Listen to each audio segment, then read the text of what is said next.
Okay, muli isa pong mapagpalang araw. Araw po ng Sabado, July 4. First Saturday of the month of July 2026. Natapos na po ang 6 na buwan ng isang taon. Na po, sa mga nakaraang panahon na yan, mga biyaya at pagpapala ng Panginoon ay talaga namang masasabi nating rumaragasa. Masasabi nating ito ay napaka-buti para sa bawat isa sa atin. Tayo po ay patuloy na iningatan, pinagpapala ng Diyos sa lahat ng pagkakataon. Salamat po sa Diyos sa mga biyaya at pagpapala ito na patuloy po niyang ibinibigay sa bawat isa sa atin. Ngayon po tayo po ay muli lalapit sa pamagitan po ng maiksing panalangin bago po tayo magsimula sa ating pag-aaral po ng salita ng Diyos. Tayo po ay yumuko at tayo po ay muling dumulog sa Panginoon. Salamat po, O Diyos. Salamat po, Ama. Salamat po, Panginoon. Ama, kami po ay lumalapit sa dakilang harapan. Una po sa lahat, kinikilala po namin ang iyong mga kabutihan, ang iyong mga biyaya, pagpapala. Patuloy po na iyong ibinibigay at ipinapadama sa bawat isa sa amin. Diyos, salamat po Panginoon sa muli isang buwan na nagdaan sa aming mga buhay. Ang buwan po ng Hunyo. Diyos, salamat po Panginoon, napakabuti mo po. Napakabuti mo, O Diyos. Purihin ka, sambahin ka, dakilahin ka sa magkagalingan ka ng mga iba't ibang uri ng karamdaman, sa mga pagsubok na aming nasalunga sa mga nagdaang araw, O Diyos, sa nakaraang buwan. Masalamat po sa proteksyon na ibinigay mo po sa bawat sa amin, sa aming buong sambahayan, O Diyos. Salamat po, Ama, sa mga biyaya at pagpapala na patuloy mo pong ibinibigay sa amin, sa mga pinansyal, mga material na bagay, sa pisikal na kalakasan, kalusugan po ng aming mga pangangatawan. Diyos, sa lahat po ng ito, wala po kaming maibabayad, wala po kaming maitutumbas sa mga kabutihan mong ito, Diyos, kundi ang aminin po namin at sabihin po namin, salamat po, O Diyos, salamat po, purihin ka, sambahin ka, O Diyos, Ama. Alam po namin, hindi po sapat ang mga salita at mga kataga nahihambing sa iyong mga kabutihan, kadakilaan sa buhay po ng bawat sa amin. Ama, tanggapin mo po ang aming payak na pagpupuri, pagsambat, pagdakila sa iyo. Diyos, itinataas ko pong muli sa iyong dakilang pangalan ang mga ministeryong pinagkatiwala mo sa amin. Dito po, O Diyos, sa DCTC 828 kHz AM band po, dito sa Tarlac City. Diyos, ang radio ministry, Panginoon, na iniatang mo po sa aking mga balikat, O Diyos. Inaamin ko, O Diyos, tinatanggap ko po na ako po ay isang hamak at abang lingkod mo na tumutupad lamang po sa iyong mga salita, sa mga ministeryo na ipinagkatiwala mo po sa akin. Ama, wala po akong kakayahan, wala po akong kaalaman, wala po akong talino na maipagmamalaki upang maisakatuparan ko ang mga ito, O Diyos. Subalit, Ama, sa tulong gabay patnubay mo po sa akin, ikaw po, O Diyos, ang siya magsasalita sa akin sa panahon, Panginoon, ng pagpapahayag ng iyong mga banal na salita. Panginoon, ang kaligtasan po, ang kagalingan, ang kalakasan, at paglalim po sa pananampalataya ng mga kapatiran na nakikinig, patuloy na nanonood, sumusubaybay sa ministeryo ng programang ito dito po sa Pilipinas at maging sa iba't ibang bahagi ng mundong ito, O Diyos. Ama, purihin ka, O Diyos. Panginoon, minsan pa po, uulitin ko, ako po ay iyong abang lingkod lamang na sumusunod. Tumutupad ng tungkuling ipinagkatiwala po sa akin, O Diyos. Ikaw at ikaw pa rin po, O Diyos, ang siya maparangalan, mapuri, masambat, madakila sa aking pagsasalita, ikaw po ang makita, ikaw po ang siyang marinig, O Diyos. Salamat po. Ganon din po ang mga nakikinig, mga makakapanood at sumusubaybay sa ministeryong ito, Diyos. Pagpalain mo po sila. Sila po na mayroong mga karamdaman, O Diyos, sa mga tinataas ko po sila na ikaw po, O Diyos, ang magbigay po ng kagalingan, Panginoon. Kalusugan ng kanilang pangatawan. Ama, si Madam Marcia Di Mabuyo, O Diyos, kompletong kagalingan po para sa kanya. Diyos, meron po siyang pacemaker, Panginoon. Ikaw po, O Diyos, ang pintig ng kanyang puso. Ang paglilingkod, O Diyos, na ipinagkatiwala mo sa kanya, may sa gawa po niya, may sa katuparan po niya. Ayon sa iyong banal na kalooban. Ngayon din po, Ama, tinataas po sa dakilang pangalan, si Pastor June Dizon, O God. Ang iyong lingkod, ang iyong nilikha, ang iyong nilalang. Pastor po doon sa Juarez, Tangle, Mexico, Pampanga, O Diyos, Ama. Ang kagalingan po sa kanya, O Diyos, Ama. Ikaw po ang aming dakilang manggagamot. Maranasan po niya, O Diyos, ang kagalingan. Marami po, O Diyos, ang nangangailangan ng mga kagalingan. Si Mami Penny, si Bishop Jesse Candela, si Pastora Joyce, O God. Yes, Father God, si Pastora Ricky Chan. Panginoon, marami po. Hindi man po mabanggit ang lahat ng ito. Dalawin mo po sila. Mayakapin mo po sila. Buhatin mo po sila. Ibangon mo sa banig ng karamdaman, O God. Sa pangalan po ng bugtong na anak na si Kristo Jesus, Diyos, inaangkin ko po ang kagalingan. Yes, Father God. Ama, ganun din po sa mga mayroong mga pinagdadaanan, may mga problema, suliranin, O God. Ikaw pa rin po, O Diyos, ang kumilos sa buhay po nila. Sila po, O Diyos, Ama, na mayroong pangangailangan na pinansyal. I speak blessings, O God. Tugunin mo po, O Diyos, ang kanilang mga panalangin. Purihin ka, Ama. Sambahin ka. At minsan pa, O Diyos, sa mga salita mo po na ipapahayag sa mga oras na ito, ikaw pa rin po ang siyang kumilos. Ikaw pa rin po ang siyang magbigay kapangyarihan sa mga salita. Ikaw po ang maglagay na may eksaktong kataga sa aking mga labi. Upang sa bawat buka ng aking bibig, O Diyos, ang karangalan mo ay madama na makakarinig, makakapanood sa gawain ito. Purihin ka po, sambahin ka, dakilain ka. Sa pangalan po ng bugtong na anak na si Kristo Jesus, sa presensya at kapangyarihan ng Santong Espiritu. Amen at amen. Thank you, Lord God. Thank you, Lord. Paabot yung tissue yung sa gilid. Yes, Lord God. Thank you, Lord God. Thank you, Father God. Ngayon po tayo po ay mag-aaral ng salita ng Diyos na ito po ay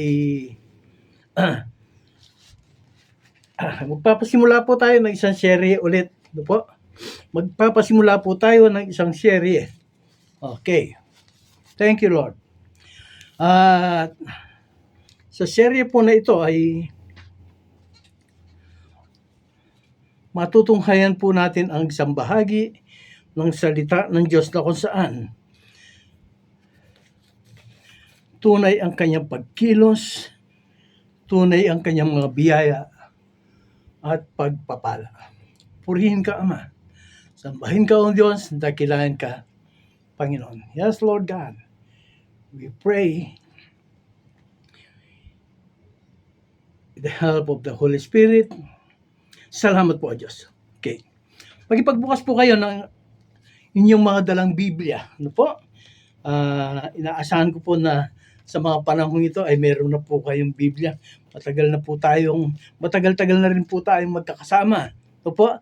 Tayo po ay kung bibilahin ko po ang talagang panahon na tayo po ay nagkasama dito po sa ministeryong ito, ay ito po ay 2019, October 2019. Ngayon po, 2026 na. 7 years. Siguro naman po, mayroon po ay mga Biblia na ngayon. Kung wala po kayong dalang Biblia, meron po kayong mga Bible na sigurado naman po meron kayong naka-install dyan na mga Bible version. No po? Magpagbukas po kayo ng inyong mga dalang aklat dito po sa aklat po ni Juan. John chapter 18 verse 1. Apat po itong babasahin natin. Apat po itong babasahin natin. Pero iiklian ko na lang po ang pagbasa. Okay, John chapter 18 verse 1 and 2. Ito lang po ang verse 1 and 2. Okay, verse 1 na lang po. Sa aklat po ni San Juan, kabanatang 18, talatang 1, ganito po ang sinasabi. Nang masabi ni Jesus ang mga bagay na ito, umalis siya kasama ang mga alagad, pumunta sila sa ibayo ng Batis Cedron at pumasok sa isang halamanan doon. Okay. Ngayon po, basahin po natin ang aklat ni San Lucas. San Lucas, kabanatang 22. Ano po? San Lucas, kabanatang 22, pasimula po sa talatang 39. Luke chapter 22, starting verse 39. Ganito po ang sinasabi. Gaya ng kanyang kinaugalian. Ang kanya po na sinasabi rito ay ang ating Panginoong Jesucristo. Gaya ng kinaugalian ng Panginoong Jesucristo, umalis si Jesus at nagtungo sa bundok ng mga Olibo.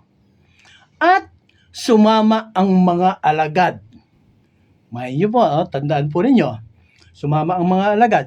Pagdating doon, sinabi niya sa kanila, manalangin kayo nang hindi kayo madaig ng tukso. Verse 41. Lumayo siya sa kanila nang may isang pukol ng bato, saka lumuhod at nanalangin. Verse 42. Ama, wika niya, kung maaari, ilayo mo sa akin ang sarong ito. Gayon man, huwag ang kalooban ko ang masunod, kundi ang kalooban mo. Amen. Tapos po, dito po sa aklat po ni San Marcos, kabanatang 14, talatang 31. St. Mark, chapter 14, verse 31 hanggang sa verse 36, ganito po ang sinasabi. Okay. O dito na po sa 32. Verse 32 na po tayo mag-umpisa. Dumating sila, ang Panginoon po at ang kanyang mga alagad. Dumating sila sa isang lugar na tinatawag na Getsemane. Sinabi ni Jesus sa kanyang mga alagad, dito muna kayo at mananalangin ako. Ngunit isinama niya sina Pedro, Santiago at Juan at nagsimulang mabagabag maghirap ang kanyang kalooban. Sinabi niya sa kanila, hapis at halos ikamatay ko, maghintay kayo rito at magbantay. Pagkalayo ng kaunti, siya'y nagpatira pa at nanalangin na kung maaari, huwag nang dumating sa kanya ang oras ng paghihirap. Verse 36, Ama ko, wika niya, mapangyayari mo ang lahat ng bagay, alisin mo sa akin ang sarong ito ng paghihirap. Gayon man, huwag ang kalooban ko, kundi ang kalooban mo ang masunod. Ngayon po, dito sa Matthew, chapter 26, aklat po ni San Mateo, kabanatang 26, pasimula po sa talatang 36. Matthew chapter 26, verse 36, ganito po ang sinasabi, ganito ang nilalaman. At isinama sila ni Jesus sa isang lugar na tinatawag na Getsemane. Ang sinasabi pong isinama nila rito ay ang 11 alagad. Sinabi niya sa kanyang mga alagad, dito muna kayo, mananalangin ako sa dako roon. Opo, 11 yung kausap niya rito. Pero pagdating po sa verse 37 ay ganito, ngunit isinama niya si Pedro at ang dalawang anak ni Zebedeo, si Juan at saka si Santiago. At nagsimulang mabagabag at maghirap ang kanyang kalooban. Sinabi niya sa kanila, ang puso ko'y tigib ng hapis na halos ikamatay ko. Magbantay kayo rito at makipagbuyat sa akin. Pagkalayo ng kaunti, nagpatira pa siya at nanalangin, Ama, kung maaari, ilayo mo sa akin ang saro na paghihirap na ito. Gayunman, huwag ang kalooban ko, kundi ang kalooban mo ang mangyari. Amen. Sa lahat po ng ating mga nabasa, 4 po na talata, ang 4 po na bahagi ng Biblia. Yung po aklat po ni Mateo, Marcos, Lucas at Juan. Ito po ay ang isang tagpo na kung saan ang ating Panginoong Jesucristo ay kausap po niya ang mga alagad na siya ay nagsasabi na manalangin kayo po. At sa kanya pagsasabi na iyon, ipinakita po niya yung sinabi niyang manalangin kayo, siya po ay nanalangin po. At sa kanyang pananalangin, siya po ay talagang napuspos ng paghihirap ng loob. Siya po ay nabagabag ng husto. Sa ganito pong mga pananalita, mga pangungusap, binigyan ko po ng titulo ang ating pag-aaral sa wikang English po, The Garden of Gethsemane, The Suffering and Heartache of Jesus Christ. Ang hardin ng Gethsemane ay ang paghihirap at sama ng loob hinanakit ng ating Panginoong Jesucristo. Alam po ninyo, dito po, minsan lang po binanggit yung garden patungkol po sa Gethsemane. No po? Minsan lang po. Ito po ay nandoon po sa aklat po ni Juan. Sa Tagalog po, hindi po yan makikita. Pero sa English, nakalagay po yan. Pero hindi po yan doon po sa Aramaic word, no po? Yung po Gethsemane, ang ibig pong sabihin nun, ito po ay oil press. Ano po? Yung pong talagang piniga yung mga olibo upang lumabas yung kanilang langis. Ito po ang lugar na kung saan ang ating Panginoon ay nakaranas po siya ng matinding paghihirap at sakit ng damdamin. Unang-una po, ang kanyang naging karanasan dito ay yung sabi po ng mga alagad po dito po sa chapter 26 ng aklat po ni San Mateo. Dito po sa kung babasahin po natin, Matthew chapter 26 verse 31, no po? Point number 1, no po? Unang punto sa ating pag-aaral, Jesus was deserted. Siya po ay iniwan nila. So nagkaroon po siya ng matinding paghihirap. Sa panahon po ng mga pangangailangan, sa panahon ng kagipitan, walang inaasahan ang tao kundi ang kanyang mga kaibigan, mga kakilala, yung mga malalapit sa kanila. Pero pag dumating po yung mga kagipitan, sinasabi ko po na wala kang maaasahan. Kung sino yung malapit sa iyo, siya ang hindi mo maaasahan. Katulad po ng nangyari dito. Matthew chapter 26 verse 31, ganito po ang sinabi. Sinabi ni Jesus sa kanila, sa gabing ito, ako'y iiwan ninyong lahat.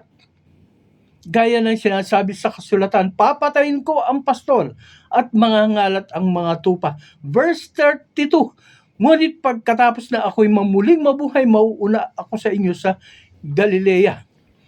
Sumagot si Pedro, kahit na po iwan kayo ng lahat, hindi ko kayo iiwan. Yun po ang sabi ni Pedro. Kahit na iwan kayo ng lahat, hindi ko kayo iiwan. Ano po? Tandaan mo, ang sabi ni Jesus, sa gabi ring ito, bago tumilaok ang manok, makaitlog mo akong itatatwa. Ngunit, matigas na sinabi ni Pedro, kahit na ako patayin kasama ninyo, hindi ko kayo itatatwa. Gayon din ang sinabi ng lahat ng alagad. Yung pong tao, habang ikaw ay kanilang pinakikinabangan, hanggat mayroon silang nakukuha sa iyo, malapit sila sa iyo. Ngayon po, panahon po ng mga mga merong text, merong messages, merong video, merong Instagram. Nagagamit po yan pag yung isang tao ay kailangan ka. Pag mayroon siyang napapakinabang sa iyo, lahat po ng iyan nagagamit upang ikaw ay kanyang matawagan, ma-message, at makumusta. Kunwari. Siyempre po may kailangan. Pero pag dumating na po yung kagigipitan, pag dumating na po yung hindi ka na niya kailangan kasi nakuha na niya ang lahat ng gusto niya mula sa iyo. Iiwan ka niya. Ang sabi po rito, verse 35, ngunit matigas na sinabi ni Pedro, kahit na ako patayin kasama ninyo, hindi ko kayo itatatwa. Gayon din ang sinabi ng lahat ng alagad, yung 11 alagad. Yung natira kasi sa sitwasyong ito, wala na po si Judas. Umalis na siya, iniwan na sila. Hindi kita itatatwa, hindi namin kayo itatatwa. Ang sabi ng 11 alagad. Ano po? Sabihin ko po sa inyo, yung nga po sabi ko na, pag dumating po yung mga pagsubok, yung tao na inaakala mo, inaasahan mo, tutulong, gagabay, papatnubay sa iyo. Yung tao na inaasahan mong magpapalakas ng loob mo, magbibigay ng encouragement sa iyo, iiwanan ka. Pababayaan ka, hindi ka man lang kukumustahin. Ano na nangyari sa iyo? Hindi man lang magpaparamdam. Hindi katulad ng panahon na mayroon siyang pangangailangan sa iyo. Halos araw-araw, mayroon siyang mensahe. Meron siyang pagtatanong, meron siyang pag-aalala. Kunwari. Kaibigan ko, minsan po kailangan din po natin na matuto. Ano po? Hindi yung puro na lang tayo bigay, puro na lang tayo parang tayo na lang ang umiintindi, tayo na lang ang palaging nagpapasensya, tayo na lang ang palaging sige lang, okay lang. Minsan kailangan din nating unawain na kailangan din naman natin na intindihin at kasuhin ng ating sarili na pagdating ng mga pagsubok, ng mga kahirapan, ng mga matintinding mga problema sa buhay, mag-isa ka lang nahaharap diyan. Ating Panginoong Jesucristo, iniwanan siya ng lahat. Yung 11, ang sabi nga niya, kausap pa lang niya eh. Hindi namin kayo iiwan, hindi namin kayo itatatwa. Pero nang siya ay arestuhin na, nung siya ay arestuhin na, ano na ang nangyari? Lahat sila, lahat sila, nagkawalaan. Nung siya ay hulihin, sino ang nandoon? Nag-iisa lang si Pedro. Nung siya ay hulihin. Ito po ang ikalawang puntos natin. Jesus was denied. Yung po muna, Jesus was deserted. Ito po yung mga sufferings and heartache of Jesus doon po sa Garden of Gethsemane. Gethsemane is an oil press. Po, dito po talagang kinakrush, pinipiga ang ating Panginoong Hesukristo. Pinipiga ang lahat ng kanyang kalamnan sa nararamdaman po niyang mga at nakikita sa mga taong kanyang tinuruan, pinakain sa loob ng 3 taon. They deserted him first. Now, he was denied. Ano po yung ano? Nung ang ating Panginoong Hesukristo ay nandoon na. Ano po? Thank you, Lord God. Matthew chapter 26, verse 69. Nandun po, naaresto na ang ating Panginoong Hesukristo. Si Pedro nandoon sumunod sa malayo. Nandoon tumatanaw-tanaw lang. Hindi siya lumapit sa ating Panginoon. Tapos mayroong nakakita sa kanya. Ang sabi sa kanya, kasama niya ang lalaking ito. Sa kanyang pananalita, siya ay Nazareno. Taga Nazaret. Ang sabi niya, hindi ko siya nakikilala. Tapos mayroong pang isa, yung alila. Nakita siya. Totoong itong taong ito ay kasama niya. Ang sabi po ni Pedro, isinusumpa ko. Hindi ko siya, pasumpa-sumpa ka pa. Hindi mo kilala ang Panginoong Hesukristo. 3 taon kanyang pinakain, Pedro. 3 taon kanyang tinuruan. 3 taon mong nakita ang mga himala. Ang pagpapagaling na ginawa ng ating Panginoong Hesukristo. Isa sa pinagaling ng ating Panginoon ay ang iyong biyanan. Tapos hindi mo siya kilala. Isinusumpa ko, hindi ko siya kilala. Ang pinakamatindi ay ang sabi ng alila, ito po, kilala po niya. Ang sabi niya, kahit napatayin ako, hindi ko siya kilala. He was totally denied by Peter.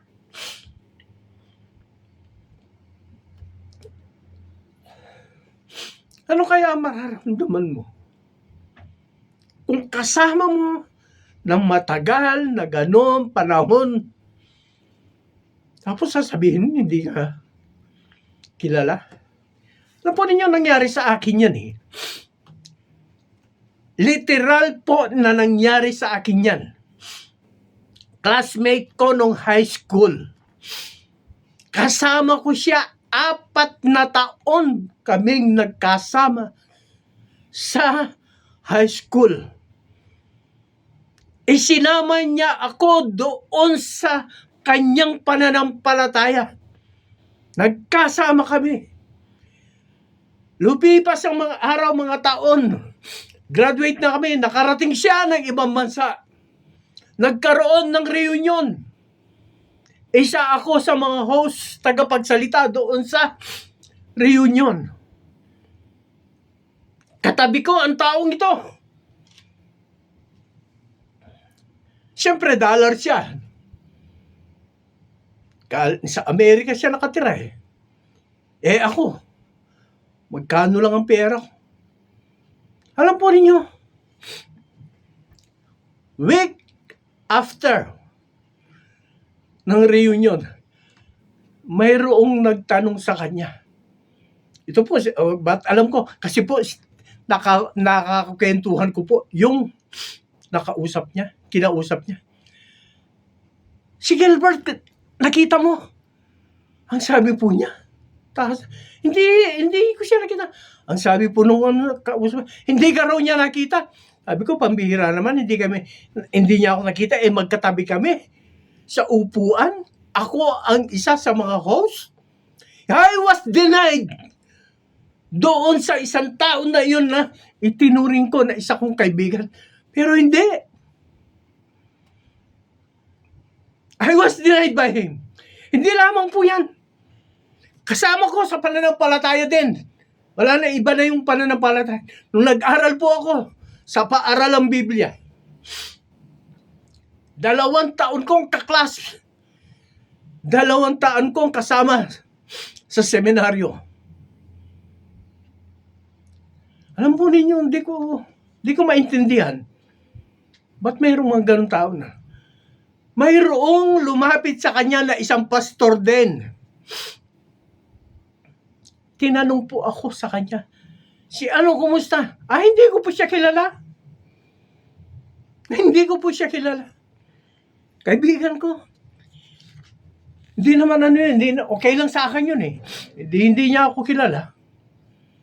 Praise God, hindi niya ako kilala. Pero po yung sinasabi rito na ang ating Panginoong Kristo, pinakain niya 3 taon, tinuruan niya 3 taon, nakita ang mga himala, mga milagro na ginawa ng ating Panginoon. Siya pa nga, si Pedro pa nga eh. Pinalakad siya ng Panginoon sa ibabaw ng tubig, tapos sasabi niya, hindi niya kilala hanggang kahit mamatay ako, sinusumpa ko. Kaibigan ko, mayroong mga taong ganyan na ano.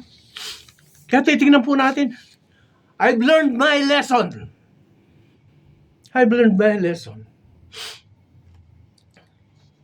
Kailangan ka lang nila pag mayroong nakukuha sa iyo. Okay. Doon po yan sa ano eh. Pangatlo po, ang ating Panginoong Kristo, hindi po siya sinunod. Ano po? Matthew chapter 26. Matthew chapter 26. Araw-araw po niya kasama sa ministeryo, sa mga gawain ng Panginoon. Araw-araw. Sinabi na kahit na mamatay kami, hindi ka namin itatatwa. Kasama mo kami. Pero pagdating he was denied. He was deserted. Pangatlo, hindi siya sinunod. Pagdating sa problema, pagdating na doon sa talagang git-gita ng problema. Matthew chapter 26 verse 38. Ganito po ang sinasabi. Thank you, Lord God. Thank you, Lord. Ganito po ang sinasabi na ano. Umpisahan po natin dito sa verse 36. Isinama sila ni Jesus sa isang lugar na tinatawag na Gethsemane. Sinabi niya sa kanyang mga alagad, dito muna kayo, mananalangin ako sa dako roon. Ngunit isinama niya si Pedro at ang 2 anak ni Zebedeo at nagsimulang mabagabak at maghirap ang kanyang kalooban. Sinabi niya sa kanila, ang puso ko'y tigib ng hapis na halos ikamatay ko. Maghintay kayo rito at makipagpuyat sa akin. Ang sabi po ng ating Panginoon, maghintay kayo rito, makipagpuyat sa akin. Ano po ang ibig niya sabihin? Dito kayo, manalangin kayo. Sa banda doon ako, mananalangin ako. Pagkalayo ng kaunti, verse 39, pagkalayo ng kaunti, nagpatira pa siya at nanalangin, Ama ko, kung maari ilayo mo sa akin ang saro ng paghihirap na ito, gayon man huwag ang kalooban ko, kundi ang kalooban mo ang mangyari. Verse 40, dito, nagdamdam ang ating Panginoong Hesukristo. Nagbalik siya at dinatnan niyang natutulog ang 3 alagad. Can you imagine? Yung 3 alagad, si Pedro, si Santiago, si Juan, sila ang inner circle. Sila ang next in line sa papel ng ating Panginoong Hesukristo. Tinuturuan niya sila kung paanong hindi sila madaig ng tukso. Manalangin kayo, magipagpuyat kayo, maghintay kayo rito. Pero hindi nila ginawa ang sinabi ng Panginoon. They disobeyed Him. Kaibigan ko, marami po sa mga naglilingkod sa Panginoon. Sinabi na, no, nananalangin naman po ako. Kaibigan ko, kung nananalangin ka, iparinig mo yung panalangin mo. Maalalaman sa pamamagitan ng panalangin mo in public kung totoong ikaw ay nananalangin pag ikaw ay mag-isa ka na lang. Dahil pag ikaw ay mag-isa na lang sa iyong pananalangin, madadama mo ang presensya, kapangyarihan at ang pagpupuspos ng Panginoon. At kung ikaw ay hindi naman talaga nananalangin, at pag ikaw ay nanalangin doon sa publiko, sali-saliwa, buhol-buhol ang pananalangin. Kaibigan ko, you cannot lie to the Holy Spirit. You cannot lie to the Lord. Sabi ng Panginoon, manalangin kayo. Ito lang naman po eh. Ang pananalangin ay pakikipag-usap, pakikipag-ugnayan sa Diyos. Nasasabi natin ang lahat ng ating mga hinanakit. Nasasabi natin ang lahat ng problema, suliranin, mga bigatin. Nasasabi natin ang lahat ng ating mga kahinaan, ang lahat ng ating mga pangangailangan. Yun po ang sinasabi ng ating Panginoon. Pakipag-usap kayo sa Diyos. At kayo ay bibigyan ng pangunawa, kalakasan, kalusugan. Bibigyan niya kayo ng talino, tutugunin ang iyong kahiling at tutugunin ang iyong mga panalangin. Kaibigan ko, hindi mahirap, walang gastos po. Ang sinasabi ng Panginoon, you pray. Wala pong bayad yan. Wala pong bayad yan. Po, praise God.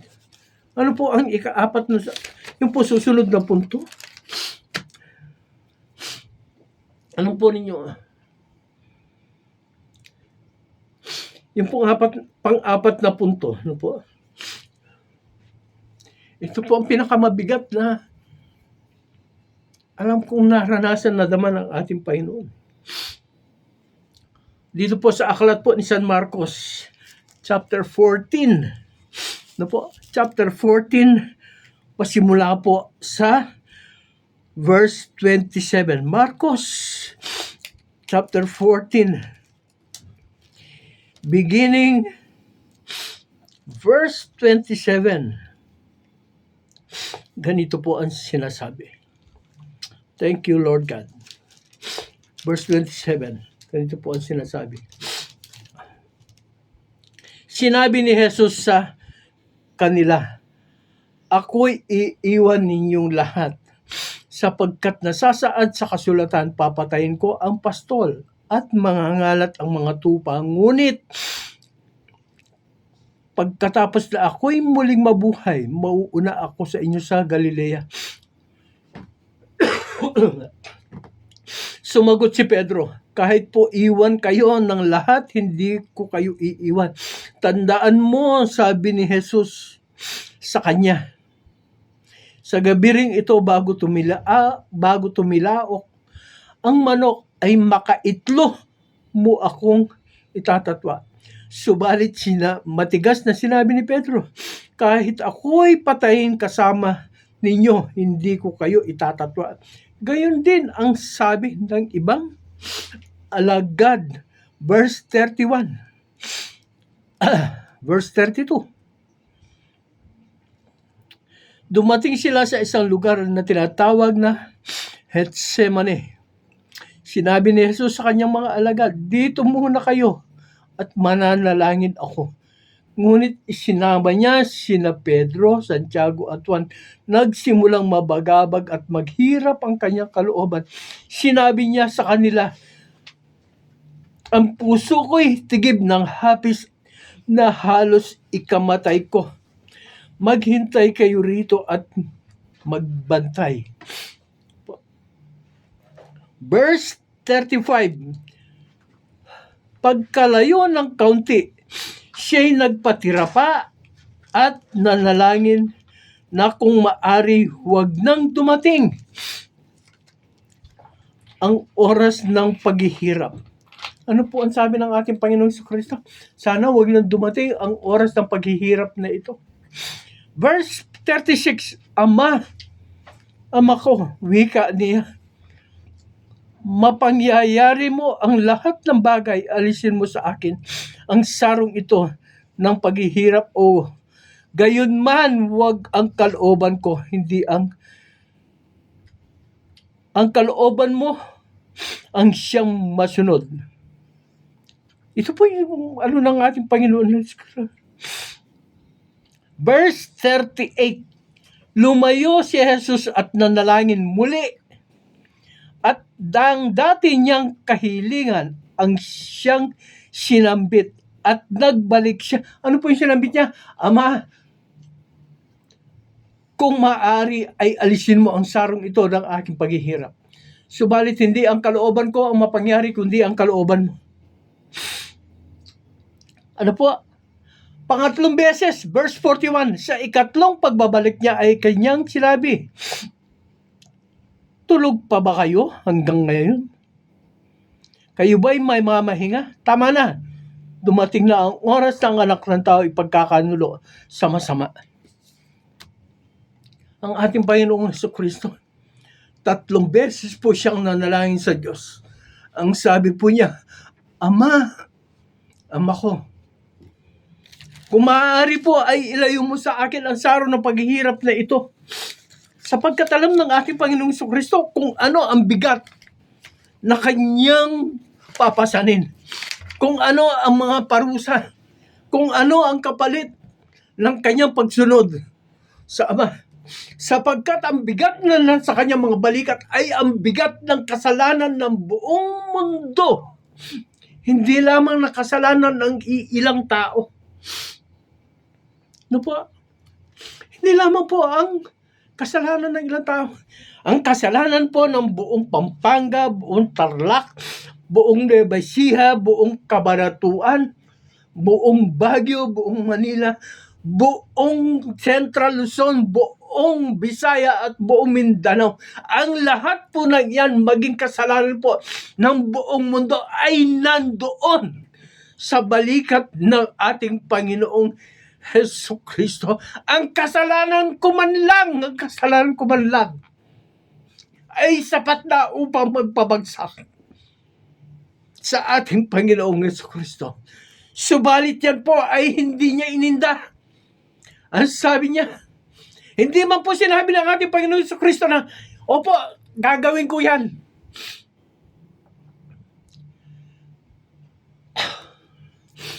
Jesus did not complain. Jesus did not say, Ama, wag po eh. Iba na lang po ang isugo ninyo na magdadala ng ganyang mga parusa. Wag na lang po ako. Yan po si Holy Spirit. Siya na lang po siya na lang po magdala ng mga parusa. Wag po ako. But no. Our Lord Jesus Christ did not even said, Lord, I don't like it. No. Ang sabi po niya, ang kalooban mo, Diyos, ang mapangyari. Alam po ninyo, nung nandun na ating Panginoon Kristo, hindi man po tinugon ng Diyos ang kanyang panalangin. Ama, kung loobin mo po, ilayo mo sa akin ang saro ng paghihirap na ito. Hindi man po siya tinugon ng ating Panginoon, ng Diyos, Ama. Buti pa si Apostol Pablo eh. Si Apostol Pablo po, 3 beses nanalangin para maalis ang tinik sa kanyang katawan. Ang sabi niya, Lord, alisin mo po ang thorn of the flesh na nasa akin. Ano po ang sagot ng Diyos kay Apostol Pablo? My grace is enough. Po, 2 Corinthians chapter 12, verse 9, my grace is enough for you. Yun po ang sinagot ng Diyos Ama kay Apostol Pablo. Ang ating Panginoon sa Kristo, hindi man tinugon ng ating Diyos. May dumating na anghel na nagpalakas ng loob sa ating Panginoon sa Kristo. Point number 5. Yung pong the Garden of Gethsemane, sufferings and heartache of Jesus. Point number 5. Jesus shows his 100% humanity. Sa buong Biblia po, Old Testament and New Testament, minsan lang po nagsalita ang ating Panginoon Yesu Kristo na, my God, my God. Minsan lang po niya sinabi yan. Nung siya po ay nandoon na sa cross, nung siya po ay malapit nang mamatay na, sinabi niya, my God, why have you forsaken me? Pinakita po ng ating Panginoon sa Kristo na siya po ay 100% human and 100% God. Sa pagkakataon pong ito na siya po ay nandoon sa cross. He is 100% human. Dito lamang po nangyari yun. Yung tinawag niyang, my God, because he acknowledged his self-being in human form. My God, why have you forsaken? Tinanggap po ng ating Panginoon Kristo ang lahat ng iyan. Alam po ninyo, sa salita niyo ng ating Panginoon Kristo, ano po ang naging damdamin ng Ama? Ano po ang naging damdamin ng Ama? Ang Ama ay nandoon, tinitingnan niya ang kanyang anak na nandoon, nakasabit doon sa krus. Ibinaling niya ang kanyang paningin at nagdilim ang buong kalangitan. Ang araw hindi niya masinagan ng sikat. Ang Panginoong Jesucristo, tinakpan ng ulap ang kanyang liwanag. Ang mga bato, hindi po nila kayang tingnan ang kalalagayan ng Panginoong Jesucristo. Ang mga bato po ay nabiyak. Ang lupa po ay nayanig. Nagkaroon po ng earthquake. Maging ang nature, hindi po nila matanggap ang nangyari sa ating Panginoong Jesucristo. But our Lord Jesus Christ acknowledged himself as 100% human. Yan po ang mga paghihirap na dinanas ng ating Panginoong Jesucristo. Kaya pag tayo po ay nananalangin sa Diyos na hindi man po nadidinig ang katugunan ng Panginoon, huwag po tayong maghinalagit, huwag po tayong magdamdam. Sapagkat we are not alone. Ang Panginoong Jesucristo mismo, naramdaman po niya, naranasan po niya. Pag tayo po ay nag-iisa na, iniwanan po tayo ng ating mga kamag-anakan, mga kaibigan, mga kakilala, mga malalapit sa atin. Huwag po tayong malungkot. Nandyan ang Diyos. Nandyan po ang Diyos. Pag iniwanan po nila tayo, pag i-deny po nila tayo, hindi po nila tayo kinilala. Ano kung hindi nila tayo kinilala? Ang Diyos! Kilala po niya tayo. Ano po ang prueba natin na kilala tayo ng Diyos? Ang sabi po ng Panginoon, hindi kita malilimutan sapagkat ang pangalan mo ay nakatatak sa aking mga palad. Hindi po tayo ikakailangan ng Diyos. Kaibigan ko, bawat isa po sa atin ay mayroong kanya-kanyang Gethsemane. Tayo po ay pipigain ng Diyos sa pamamagitan ng mga pagsubok, mga paghihirap, mga karamdaman sa ating mga buhay. Yung pong Gethsemane po natin, maaring yung mga pagsubok na hindi po natin alos. Bakit? Lord, bakit po namatay si ganito? Ang bait po niyan.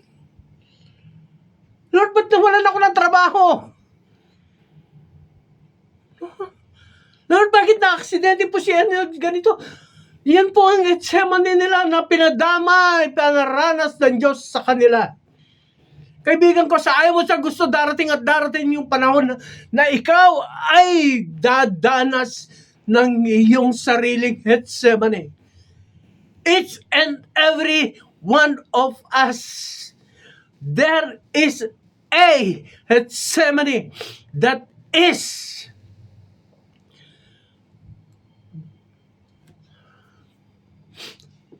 destined to happen to our lives. Lahat po tayo, hindi po natin maiiwasan yan. Mga problema, suliranin, mga paghihirap, mga kung ano-anong kaguluhan sa mundo natin. Yan po ang mga Getsemane natin. Pero ito po ang masasabi ko. Ang ating Panginoon Kristo, hindi po siya nagdamdam sa anak. Ang sabi po niya, ang kalooban mo po ang siyang mapangyari. Ang kalooban mo ang siyang mapangyari. Sabihin po natin sa Panginoon, Diyos, opo, masakit, mahirap, mabigat. Hindi ko kaya.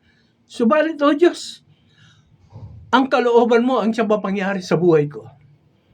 Purihin ka, Ama, sambahin ka, dakilain ka. Amen. At amen. Tayo po ay manalangin. Thank you, Lord God. Ama, muli po kami ay lumalapit sa dakilang pangalan. Nagpapasalamat po kami. Nagpupuri sa isang mensahe na pagkatiwala mo po sa amin, O God. Lord, na kami po, bawat isa sa amin ay mayroong kanya-kanyang Getsemane. Sufferings and heartaches sa buhay namin ito. Sa journey namin sa buhay na ito, O God. Ama, ang hiling lang po namin, kami po, O Diyos, ay makatagal. Kami po, O Diyos, ay magtagumpay sa mga pagsubok na ito. Ama, ang iyong presensya, ang iyong kapangyarihan, ang siya magtatawid sa amin, O God. Pinagkakatiwala po namin sa iyo, Diyos, ang aming mga buhay, ang aming kalakasan, ang aming mga kalusugan. Ama, purihin ka, sambahin ka. Salamat po. Pangalan ng Ama, ng Anak at ng Santong Espiritu, ito po ang aming dalangin. Amen and amen. Thank you, Lord God. Okay. Thank you. Okay. Announcement lang po. Pakalimutan ko. Ito po, dala-dala ko po yung listahan ng mga dito po manggawain po natin dito sa May Tarlac. Dito po sa CEMI Herona, sa Lapungan, Bagong Bayan, sa pangunguna po yan ni Pastor Jeff Binson. CEMI Herona. Ito po, sila po ay mayroong mga gawain ng Bible study doon po sa May Don Basilio. Doon po sa May Cardona. Dito po sa May Victoria. Sa Matapitap. At mayroon po silang gawain doon po sa Pangasinan, Malasiki. Yung pong mga kalalakihan, meron po silang ministry, gawain na kung tawagin na Strong Men of God. Tapos po yung mga kababaihan, Women of God. Meron din po silang Discipleship Sunday at Youth Convergence once a month. So po, ang ano po na ito. Samahan po ninyo sila doon sa mga ang dami po nila mga Bible study doon. Basilio, Cardona, Victoria, Matapitap, Pangasinan, Malasaki. Kung saan po kayo malapit, pwede po niyo sila, samahan po ninyo sila sa kanilang ministeryo ng pag-aaral po ng salita ng Diyos. At ganoon din po, dito po sa dito po sa CEMI San Manuel, District 4, Cantarilla, sa likod po ng police station. Ito pong gawain ito na CEMI San Manuel, sa panguna po yan ng lingkod ng Panginoon na si Pastor August Ronquillo. Sila po ay mayroong mga gawain din na Bible study dito po sa San Pascual, sa San Jose, Kapanikian, San Manuel, Villa Bacolor at Balingka, Naway. Amen. Tapos po, doon po sa malayo-layo, sa CEMI Tuwaw, Barangay Kagumitan, Akusilyan, Tuwaw, Cagayan Valley, Sa pangunguna po yan ni Pastor Ariel Castillo. Kung saan po kayo malapit dyan sa mga yan, samahan, makipanambahan po kayo sa kanila sa CMI San Manuel, dito po sa may District 4 ng Cantarilla, o doon po sa CMI Herona. Ito po. Tapos po, ngayon po ay kinukumusta ko po ang aking teacher. Ano po? Si Madam Marcelina Tuason na nandoon po sa Canada. Kasama po ang kanyang anak na si Jane at ang kanyang mga apo na si Jurain, si Junella at saka si Junel. Okay. Tapos po yung kanyang anak na si Gemma ay nandito po sa may Pampanga. Amen. Ano po, okay, nabanggit ko po kanina sa panalangin si Madam Marcia Di Mabuyo po. Siya po ay nagkaroon ng karamdaman, siya po ay nag-collapse dahil yung pong heartbeat niya ay kulang, less than 50. So, naitakbo po siya sa hospital at siya po ngayon ay binigyan po ng pacemaker. Po. Ang dalangin po natin ay kalakasan, kalusugan, kumpletong kagalingan para kay Madam Marcia Di Mabuyo at kay Mami Penny. Nandun po sa bahay, kasama po si Bishop Jessica Delaria. At ganoon din po kay kumpletong kagaling, kalusugan, kalakasan kay Pastora Joyce Nikowski. Po, si Pastora Ricky Chan din po, no? Si Pastor John Dison at saka si Pastor Carlos ng Calvary Temple. Ano po? So sa lahat po ng yan ay patuloy na tinataas ko po ang papuri, pagsambat, pagdakila sa Panginoon. Ganun din po, binabati ko po ang mga empleyado po ng Bank of Florida Dow branch na po, si Bell. Sabi po niya dito si Bell, isa po siya sa teller. Bell, pinakamagandang teller ng Bank of Florida. Tapos po, si Mutia, si Mina, si Roxanne, at saka si Sir Louie. Tapos, yung pong nanay ni Bell, si Nanay Marites, nakikinig po, nanonood sa ating programa. At ganoon din po ang mga guard at good housekeeping po ng Bank of Florida. Binabati ko rin po kayo. Hanggang sa muli po, purihin ang Diyos, sambahin ang kanyang pangalan. God bless us all. Amen and amen. Thank you, Lord.